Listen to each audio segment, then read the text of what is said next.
Your father never knew who his own father was. Yes. Nina, his mother, who he thought was his sister for 32 years, went to her grave with them. At 32, Bobby Darin discovered that the woman he grew up calling his sister was actually his real mother. And if you think that revelation was the darkest moment of his life, you are mistaken. Because what Bobby endured in just 37 years is more than most people could bear in a lifetime. Recently unearthed documents, long overlooked interviews, and new family testimonies reveal a far more disturbing story about the lies he lived with, the battles he fought in secret, and the choices that may have cost him everything. And the most shocking part? Hollywood knew pieces of this truth for decades, but refused to say them out loud. Until now, Bobby Darin grew up believing he understood who he was and where he came from. His family life was unusual, but in the chaos of post-war New York,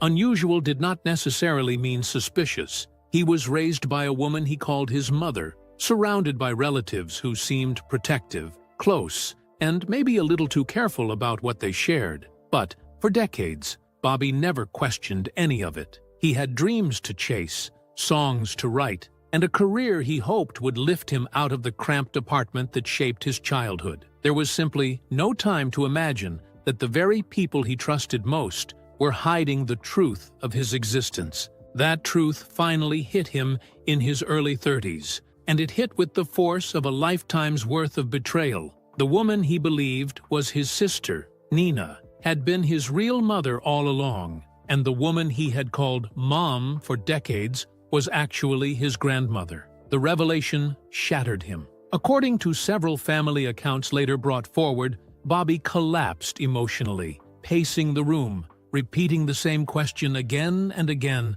Why did no one tell me? He was already a grown man, a husband and a father, yet suddenly he felt like a stranger in his own life. What made the discovery even more disturbing were the details behind the lie. Newly surfaced testimonies and family letters indicate that the deception had been planned from the beginning. The family feared the social consequences of a teenage pregnancy, and they believed hiding the truth was the only way to protect everyone involved. But that secrecy came at a heavy cost. Bobby did not only lose trust, he lost the foundation of his identity. Friends later recalled that after learning the truth, he spoke differently, moved differently, and carried himself with a strange, restless energy, almost as if something inside him had cracked open and could never be fully sealed again. He tried to keep moving, to keep performing, to keep producing the effortless charm the world expected. But behind that smile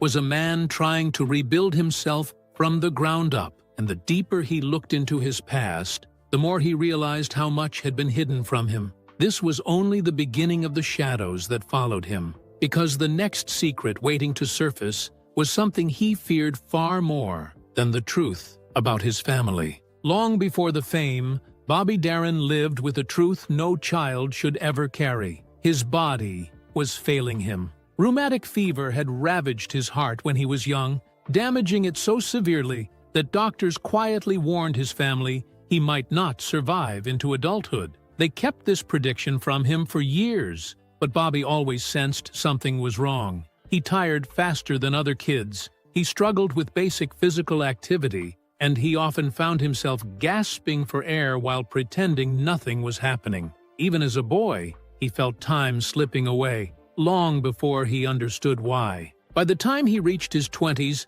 the consequences of that childhood illness were impossible to ignore. He lived with chronic pain, shortness of breath, and episodes where his heart raced uncontrollably. Friends later shared that Bobby often joked about death, but there was a seriousness behind his humor that unsettled them. He once said he wanted to accomplish more in 1 year than most people did in 10, because he never believed he would see old age. It was not an exaggeration. It was a fear that lived in his bones. Recently revisited medical notes and testimony from people close to him revealed just how dire his condition truly was. Bobby pushed himself through grueling performance schedules that would have worn down a perfectly healthy man. let alone someone with a compromised heart. He ignored warning signs that frightened those around him. There were nights he stumbled off stage pale and trembling, collapsing into a chair while insisting he was fine.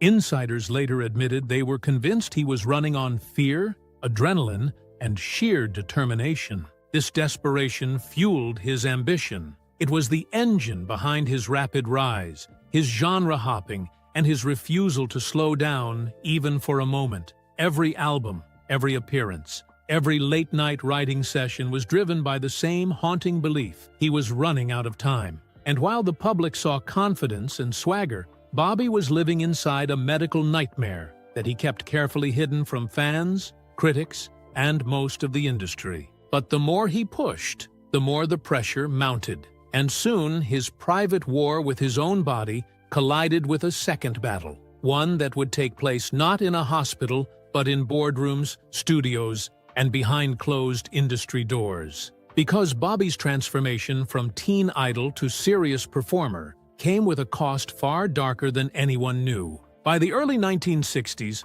Bobby Darin had done the impossible. He had transformed himself from a teenage pop act into a respected, serious performer, something very few artists of his era ever managed to pull off. But behind that transformation was a war so bitter and chaotic that people close to him still talk about it in lowered voices. Because the moment Bobby tried to control his own career, powerful people in the industry pushed back harder than he ever expected. His managers and label executives depended on one thing: the clean-cut, smiling heartthrob who could sell records to teenagers by the million. They did not want a jazz singer. They did not want a songwriter with big ideas. And they definitely did not want a politically engaged folk performer. They wanted the version of Bobby Darin that made them rich, and they were prepared to do whatever it took to keep him locked into that box. Recently resurfaced contract notes paint a clearer picture of the pressure he faced. One executive warned him privately that if he abandoned pop music, he would never see the top of the charts again. Another pushed him into promotional appearances he begged to avoid, insisting his career depended on it. Bobby felt cornered, famous, but not free. Every step he took toward reinvention was met with threats disguised as advice, charm disguised as control. The tension eventually boiled over. Insiders described screaming matches behind closed doors, heated negotiations, and moments where Bobby stormed out of meetings refusing to sign anything. He wanted artistry. They wanted profit. He wanted evolution. They wanted predictability. And caught in the middle was a man whose health was declining as quickly as his ambition was rising. The more he tried to break free, the more the industry tightened its grip. What few people knew at the time was how much this pressure was costing him emotionally. Friends recalled nights where Bobby sat in silence backstage, completely drained, his hands shaking from the stress of trying to please everyone and satisfy no one. He was desperate to be taken seriously, but the constant battles left him exhausted, angry, and increasingly isolated. And just when the industry turmoil reached its peak, the cracks in his personal life deepened in devastating ways. Because the next blow came not from a boardroom, but from inside his own home. The story of Bobby and Sandra Dee looked perfect to the public, yet privately, it was unraveling faster than anyone could imagine. To the public, Bobby Darin and Sandra Dee were the golden couple. Their photographs covered magazines, fan clubs treated them like royalty, and Hollywood marketed their marriage as the perfect love story. But behind the polished image was a relationship held together by pressure, fear, and emotional wounds that neither of them truly knew how to handle. And, as new interviews and later released accounts have revealed, the cracks in their marriage began almost as soon as it started. Sandra Dee entered the marriage carrying her own private trauma, much of which she did not discuss publicly until years later. Bobby, meanwhile, was battling the identity crisis he had suffered after learning the truth about his mother, along with the constant dread of his failing heart. Two people burdened by secrets were suddenly responsible for holding up an image Hollywood insisted on selling. It created a fragile world where problems were ignored, Emotions were suppressed, and everything painful was tucked away behind a glamorous smile. Friends close to them described a house filled with pressure rather than peace. Bobby's career demands kept him on the road for weeks at a time, and when he was home, he was often exhausted, anxious, or consumed with the battles he was fighting in the industry. Sandra, still very young when they married, often felt abandoned, stuck in a world that expected her to be perfect while she was silently struggling. Arguments would erupt out of small misunderstandings, and deeper issues were left unresolved because neither wanted to admit how much they were hurting. Recently resurfaced statements from people close to the couple revealed that Bobby carried a heavy guilt over their struggles. He wanted to be Sandra's protector, but he was barely holding himself together. Some insiders claim he confided that his fear of dying young made him pull away emotionally, believing he was sparing her pain. But to Sandra, that distance felt like rejection. Two people trying to shield each other ended up drifting further apart. The divorce shattered Bobby. Those who knew him said he never truly recovered. His confidence faltered, his already fragile health worsened, and his ambition turned into something darker, a frantic need to reinvent himself again, as if a new identity could somehow erase everything that had fallen apart. And that reinvention would soon lead him down a path that shocked even his closest friends. Because Bobby's next chapter was not glamorous at all. It was a disappearance, a breakdown, and a transformation so drastic that even Hollywood did not know what to make of it. After the divorce and years of industry battles, Bobby Darin reached a breaking point that few people around him recognized until it was too late. One day, he simply disappeared from the version of himself the world knew. He pulled away from Hollywood, distanced himself from old collaborators, and retreated into a small trailer home in the Colorado mountains. Insiders later said he vanished, like he was trying to escape his own name. And that description was not far from the truth. For months, Bobby lived almost completely off the grid. He grew a beard, changed his appearance, and stopped performing. The confident star who once dominated stages now struggled to even speak about the future. Newly surfaced interviews from people who visited him during this period describe a man who had become painfully thin, pale, and withdrawn, sleeping irregularly, pacing through the night, and talking about the shadows of his past, as if they were still chasing him. His heart condition was worsening. His identity was shattered. And without Sandra, without stability, he sank into a level of isolation he had never experienced before. This was the period where he created Bob Darin, the stripped-down, politically influenced folk singer, far removed from the glamorous performer the world once adored. While the shift has often been blamed on the political climate of the time, recently revisited testimonies suggest something far more personal was happening. He was reinventing himself because he no longer recognized the man he once was. The heartbreak, the industry conflicts, and the childhood betrayal had all converged into a single, overwhelming truth. Bobby Darin did not know who Bobby Darin was anymore. Friends who saw him during these months described a frightening sense of urgency in everything he said. He talked openly about death, about time running out, and about needing to do something meaningful before it was too late. His health was declining rapidly, and he felt it. Some even claim he admitted he was preparing for the end, sorting through belongings, writing notes, and speaking about legacy more than longevity. And yet, despite his declining health and fading energy, he pushed himself back into music with a desperate determination. He re-emerged with new material and a new sound, but the transformation was not a comeback. It was a final sprint, because the clock inside his body was louder than ever, and the decisions he was about to make would lead directly to the operation that many still believe should never have happened. By the early 1970s, Bobby Darin's heart was failing faster than anyone realized. His years of overwork, emotional strain,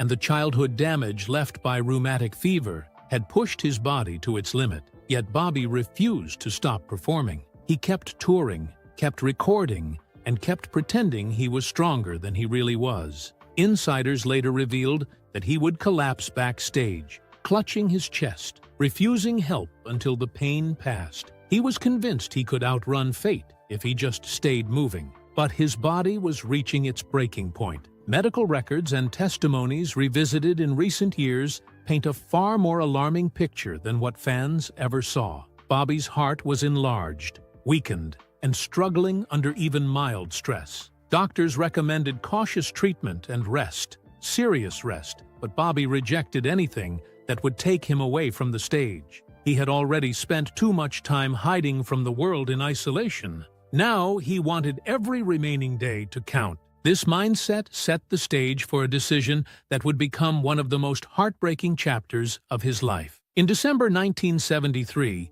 Bobby chose to undergo open heart surgery, a high-risk procedure that carried severe dangers for someone with his history. Several medical professionals later suggested that his condition made the operation nearly impossible to survive. One even said he was far too fragile to be opened up. But Bobby went forward anyway. Some believed he genuinely thought it was his only chance. Others felt he knew the risks and was simply out of options. In the days leading up to the surgery, he behaved with an eerie sense of calm. Friends noticed he was more reflective, more sentimental, almost as if he knew these were his final conversations. He spoke about his son, he spoke about legacy, and he spoke about time, how little of it he felt he had left. The hospital staff later recalled that he walked into the surgical wing quietly, without fear, as if he had made peace with whatever outcome waited for him on the other side. The operation did not save him,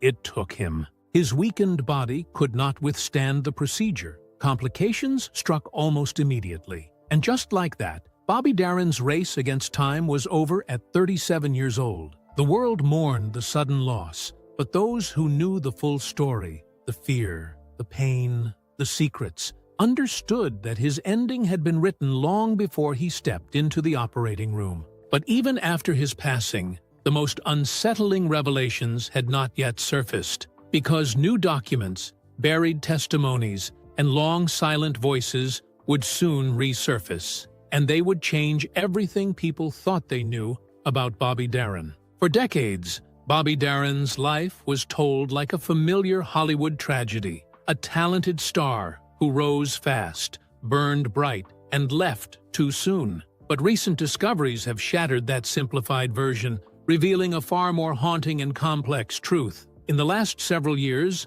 biographers, family members, and researchers gained access to documents, private letters, and long-shelved interview notes that had never been made public. And together, they paint a picture of a man far more tormented and far more aware of his fate than anyone ever realized. Some of the most startling findings come from the Darin family archive. Letters exchanged between relatives during Bobby's childhood show how carefully the truth about his mother was orchestrated and protected. In one note, a family member warned that telling him the truth could break him. That prediction proved tragically accurate. These letters reveal a family living in fear, not only of public judgment, but of the emotional storm they believed Bobby would unleash if he ever found out who he truly was. Other newly unearthed material focuses on his health. Medical statements, previously overlooked due to privacy restrictions, confirm that Bobby's heart was deteriorating years faster than doctors anticipated. One evaluation described his condition as progressing at a rate inconsistent with normal decline, suggesting he may have sensed the end coming long before he admitted it. He was not being dramatic when he talked about living on borrowed time. He was being honest. Then there were the revelations from Sandra Dee's later interviews that remained unpublished until after her passing. In them, she described moments when Bobby confided fears he never shared publicly. The terror of dying young, the exhaustion of carrying a false identity, and the weight of trying to reinvent himself when he felt like a stranger in his own skin. She said he often spoke as though his life was winding down, even when he was only in his 30s. The biggest shock came from testimonies recorded by musicians and colleagues who waited decades to reveal what they had seen. They recalled Bobby's late-night conversations about legacy, unfinished promises,